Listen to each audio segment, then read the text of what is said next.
maire, on va rappeler que là, nous avons mis en avant 4 projets de mécénat social dans la lumière, mais il y en a bien d'autres que vous soutenez aujourd'hui. Alors, ça sont les 4 projets que nous conduisons actuellement et qui aboutiront, je dirais, dans l'année 2022. Évidemment, on travaille sur d'autres projets. Voilà, pour le moment, compte tenu de leur niveau d'avancement, que je dirais, mais on a d'autres idées. Et l'idée, effectivement, pour nous, est de continuer sur cette voie, parce que je pense que c'est important. Et encore une fois, dans cette affaire-là, certes, on présente les projets, certes, on est fier de dire que Tego y participe, mais en aucun cas, il n'y a une logique de retour sur investissement direct pour l'association.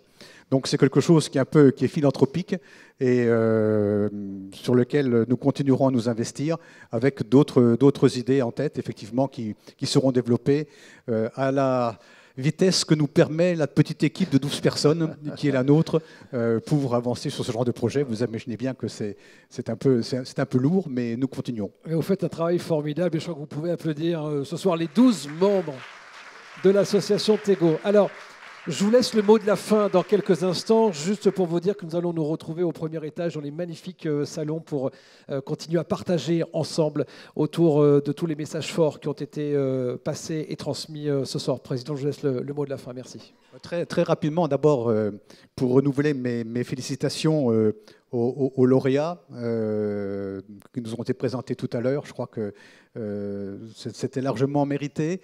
Quand bien même, voilà, il y a beaucoup d'actions qui sont menées et qu'on aurait pu sélectionner d'autres lauréats, mais vos actions respectives sont quand même remarquables. Je voulais évidemment remercier également nos partenaires porteurs de projets sociaux, de projets de mécénat social, pardon, parce que ça nécessite de l'investissement, ça nécessite de la motivation, il faut aller de l'avant, il faut faire tomber certaines barrières, c'est pas évident, mais tout ça est très motivant parce qu'on sait qu'on avance dans l'intérêt de la communauté défense et sécurité. Un petit mot également pour remercier les organisateurs de cette soirée et puis Stéphane Jobert pour son animation. Donc merci à tous. Juste peut-être pour donner un peu plus de corps à la conclusion, je voudrais dire que on dit toujours on traverse une période particulière, une période difficile. Ça fait 40 ans que je le dis et à chaque fois, chaque année, c'est compliqué, c'est difficile, on a de nouveaux défis.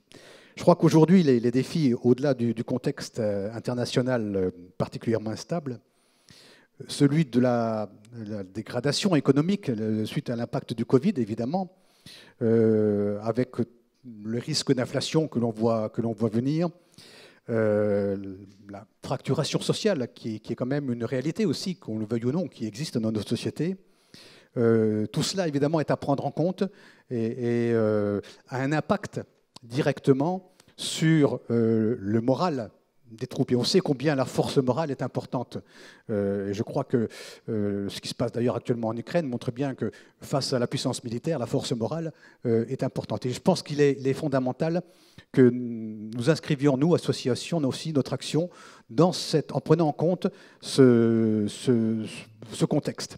Alors qu'est-ce que ça veut dire? Ça veut dire qu'il faut effectivement que la condition sociale des ressortissants des ministères, je dirais, de la communauté défense et sécurité, pour faire large, soit prise en compte.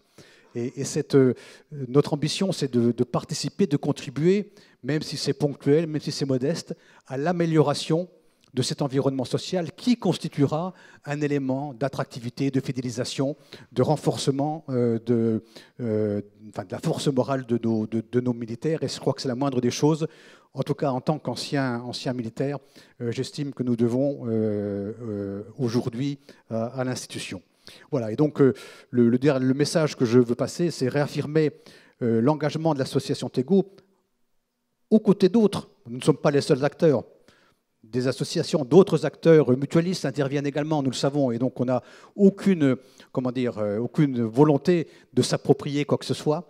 Mais bien évidemment, nous sommes prêts, en partenariat avec d'autres, à continuer à contribuer à l'amélioration de cet environnement social de la communauté défense et sécurité. Voilà, c'est le seul message que je vous demande de retenir, et en espérant que vous avez pu mesurer à travers cette petite soirée et ces présentations la diversité de ce que fait cette petite équipe de Tego, ces 12 personnes, Et je tiens à nouveau à les en remercier parce que je sais que ça demande un investissement assez important. Merci à nos partenaires. Et puis maintenant, c'est le temps d'aller se rafraîchir et d'aller passer un petit moment de convivialité, comme on dit, 2 étages au-dessus, je crois, ou 3 étages au-dessus. Ça demandera un petit effort, mais vous serez récompensé à l'arrivée. Voilà. Je vous remercie de votre attention et de votre présence et bonne soirée.